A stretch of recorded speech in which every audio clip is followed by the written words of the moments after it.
When you walk into Spa and you look to your left and you see your Rouge and Raidillon, it is by far one of the scariest corners you can really see.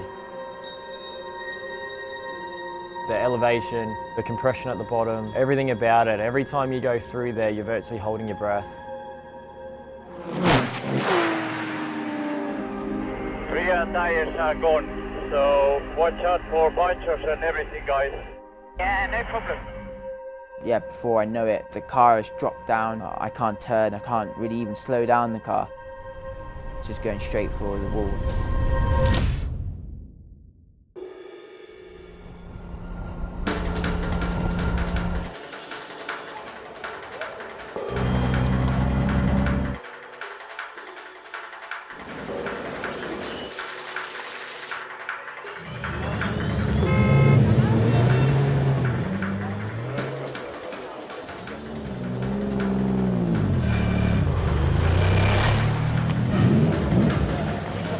You see how busy is this now? It's crazy.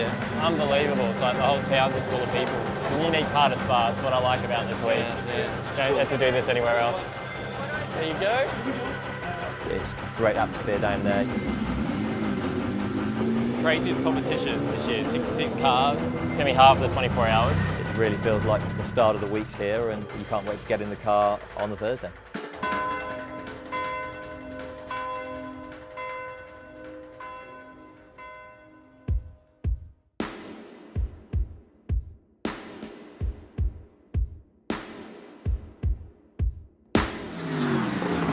I've done this 24-hour race so many times, and this place is a tough place, and I would be so delighted to win.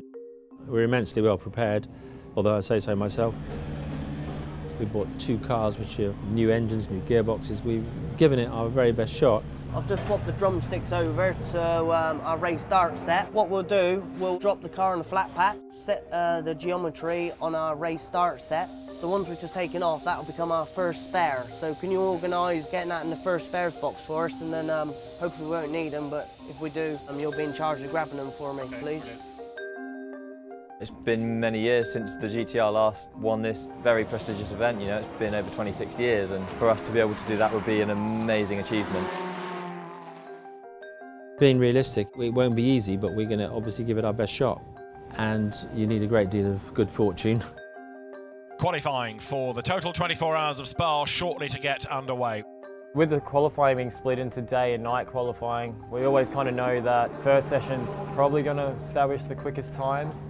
We've got 3 sets of tyres as per the regulations, so we need to use them at the right times over the course of the 2 sessions.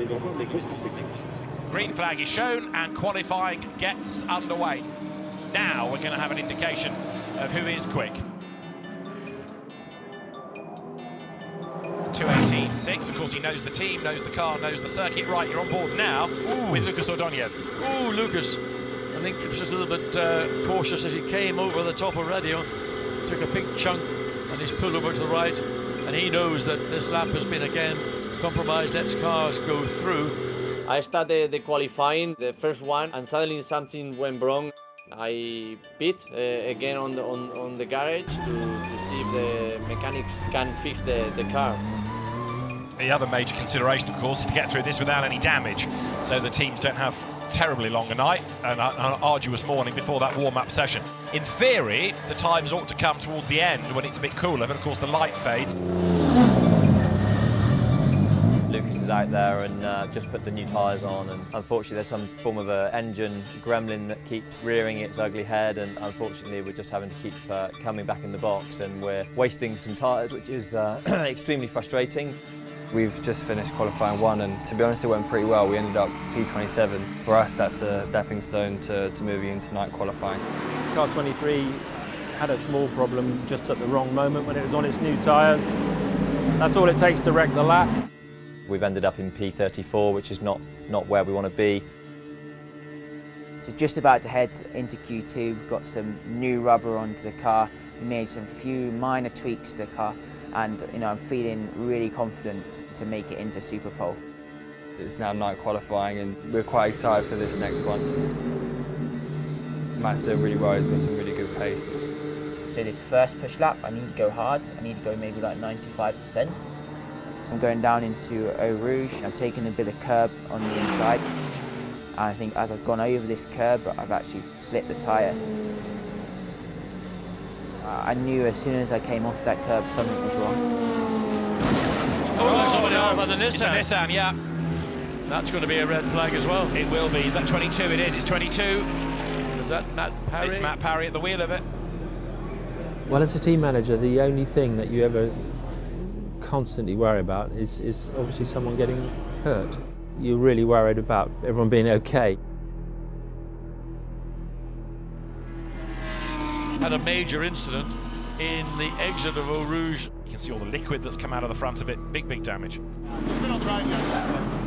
Yeah, that hurts. I mean, just your whole body, the energy that suddenly is transferred all the way through. It's just ripped everything apart, and initial thoughts is, you know, race could be over. Car 22's just had a major off in Eau Rouge corner. We've yet to find out what the issue was, but it looks like a failure of the front left. The car's not looking so good though. I think it's probably going to be the weekend done for car 22, which is a big shame. So first thing, Matt told us on the radio that he was okay, and that was obviously our first concern, and it was just such a big impact, so you just never know what kind of strain that'll take on him, but he was able to get out of the car himself, which is a good sign, and then went straight to medical, so they'll check him over and make sure he's okay. Damage looks massive. We're really not sure as to where that leaves us for the race.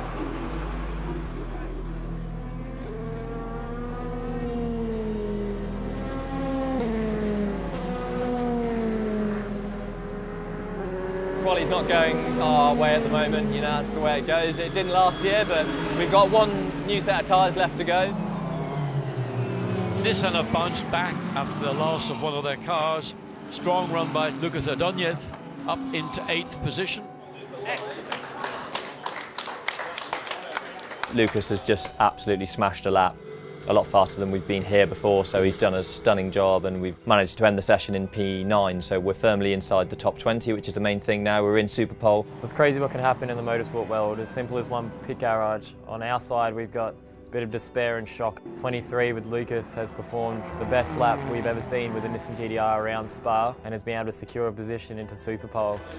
I got out of the car. It was amazing to see all the team, all the boys, all the mechanics, all the team managers really happy. Really fantastic feeling. We've got some good news. They've approved us. We have a spare car to use. Yeah, so it's a bit of a race against the clock now. To the actual start of the race, it's only 41 hours, so these guys I think are in for a really long night. I know that they'll be working as hard as they can and try and get back into this race, but being on that grid is going to be an achievement at this stage.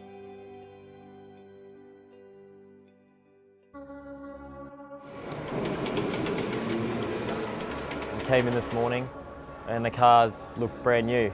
It's truly unbelievable. We fortunately had brought a spare chassis, which was all piped up and plumbed up and wired up, but the rest of it had to be rebuilt from spares that we were carrying or pieces off the crash car. It's looking good that it's going to be okay. So it's incredible to think 2 years ago I was preparing myself for, at that time, the biggest experience of my life, and that was the GT Academy.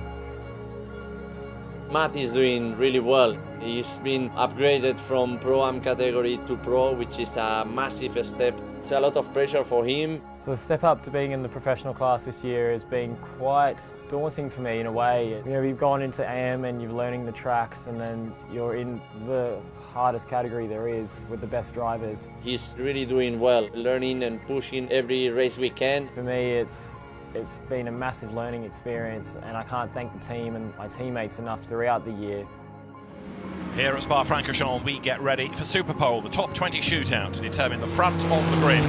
For Super Pole, you'll see everyone focus and giving me hugs and giving me power and good luck for the Super Pole lap. From one side is a lot of pressure, but from other side is a dream. To have a spa track just for you, empty track, no traffic, fresh tires and 2 laps to do your best. Here's the Nissan. Over the timing line goes Ordonez. Everything went well. I did a 2 minutes 18 seconds .0. We finished P10 at the end of the Super Pole qualifying, so fantastic feeling. And now we have to focus on the 24 hours race. So yeah, mate, keep on the black safe and black stuff. Yeah, I'll try, man, I'll try. nah, have fun. Yeah. The grid is very special moment. You can see hundreds of people around the race cars. The atmosphere is crazy. Good luck, mate. Good day.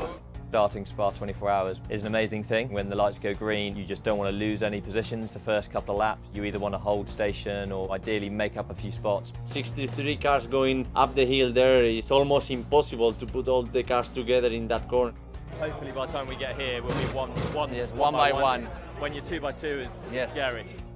It's going to be wheel-to-wheel action. Lots is going through your mind. It's crazy busy with people, and yeah, lots of butterflies and emotions flying around, and we've got a lot of weight on our shoulders. They've gone over the timing line. 63 GT3 cars, good to go racing. You have to feel really proud to be part of this big race.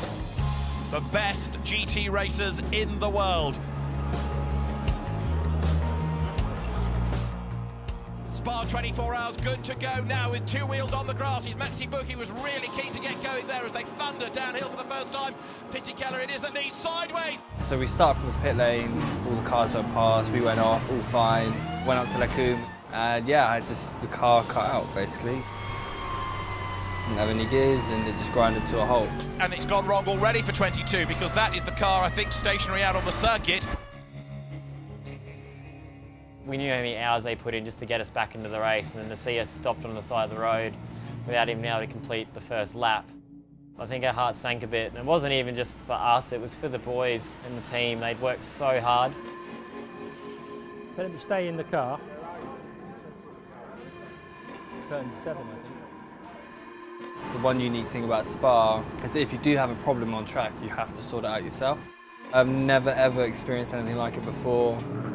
All that hard work on Thursday night through Friday to get the car sorted. Doesn't even get to take the stop-go penalty because it has stopped out on track. Turn engine off. Jeff, our engineer on the number 22, he just had to talk me through things that could possibly be wrong with the car. Steering doesn't feel quite right. And there was a fuel pressure valve, but the pressure was still high in the car, so you had to pull the lever back. Kept the bonnet on the floor, went in the car, started up and it was perfect, so I said to the guys, you know, it's all good, strapped myself in and just went on track and resumed like it was nothing happened, like a normal stint. Except we were 8 laps down, which adds to the unfortunate events of this week. Okay, mate, good job. Good job for sorting that out. The 22 Nissan, of course, that was a car that was in problem right very, very early on in the race, but up at Lecombe. But the fact it's in the race is testament to Bob Neville's crew getting that car ready. We are 25 minutes of the race. We are right now P11. Alex did a good job keeping out of trouble, and now trying to find a good pace for us. As you see, the 23, yes, 23 Nissan Alex come in. Had a couple of unscheduled stops which have put us back slightly and out of sync with the rest of the group on stops, but we've just got to keep trucking, try and keep on the lead lap.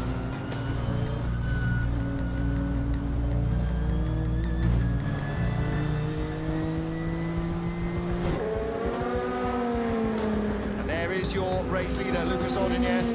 With other cars having to pit and us being able to stay out a couple of laps longer, took over the lead. Great to run up front, you get comfortable with the pace. And that's actually a pretty good strategy right now, to be a little bit off of the leader's schedule, which gives us some flexibility in case a full course yellow comes out or any other incident comes out. Oh dear, we've had a big one. Oh, massive Ferrari. That, oh, that's big.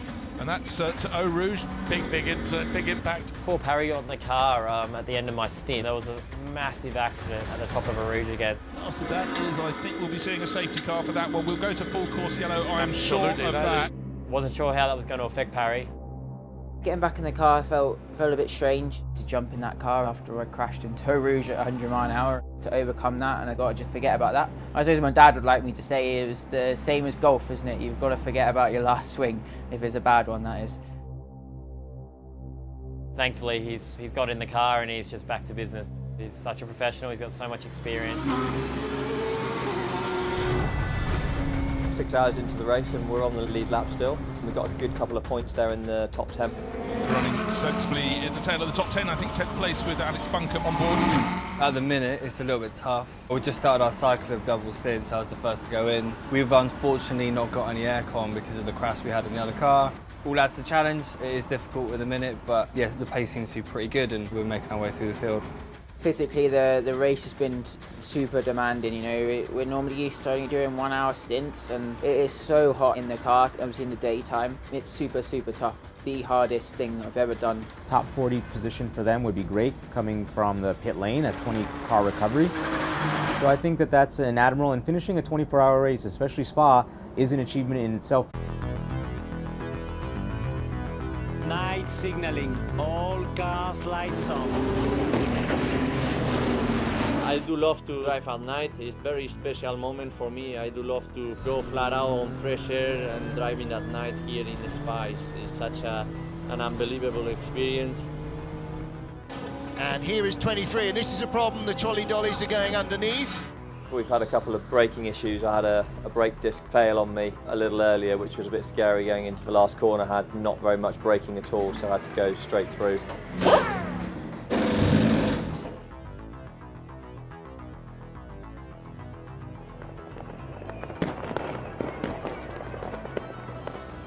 The night time, it's like that glare is actually the hardest thing to get used to. Even had fireworks in the middle of my stint.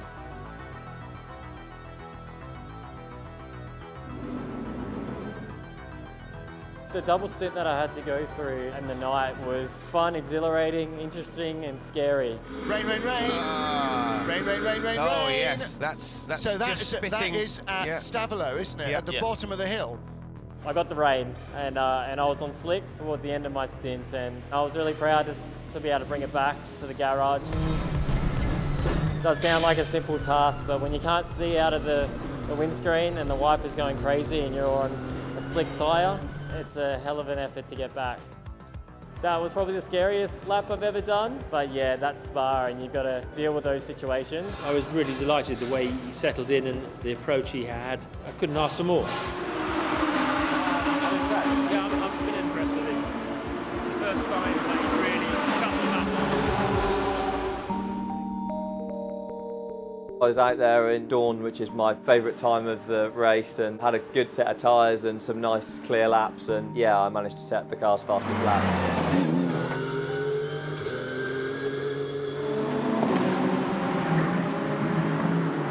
When it's sunrise, you realise this is really 24 hours. It's just incredibly difficult. You're starting to really feel physically and mentally how tough this is. It had been like 12 hours and we gained around 35 positions. It's been such a roller coaster of emotion. I've managed to get half an hour's kip and it's still not over yet. We've still got quite a lot to play for, and it's pretty remarkable that this car that the team have put together has actually turned out to be quite a weapon. We're still in the hunt. For the 22 Nissan, all it's got to do is just keep going. They're here for the long haul. They've got nothing to lose. They've got all to gain. I have to say that not many things are playing on our side, and this is racing. No, many cars retired already. We keep on the top 20 and we are fighting for the top 10. We keep pushing and until the end. Gio's 16th at the moment. He's got 2 Pro-Am cars ahead of him. Got to keep on chipping away. Something's broken because I can't. It's pulling when I go to accelerate. I can't accelerate, it's just wanting the wheel spin. Box now, stay in the car, box now, we're going to fuel and pull in the garage, stay in the car.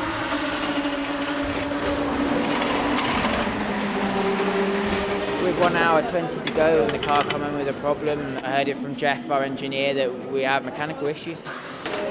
Yeah, drive just broken, you know what it is. Obviously, everything goes through your mind then, not finishing, especially when we were so close as well. There only an hour and a half left. The nervous way to know that if we could actually get out there and finish the race.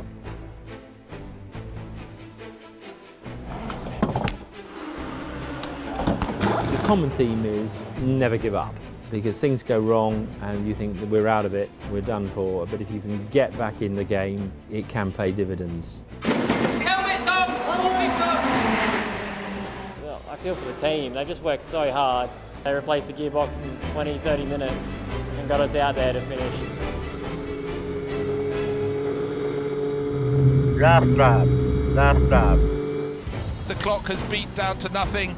We've got to the 24-hour mark. This is the final lap. This is the final sequence of corners.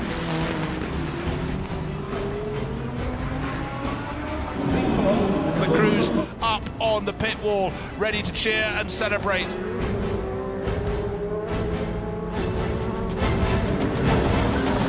Yes! Well done. Done, mate. Well done.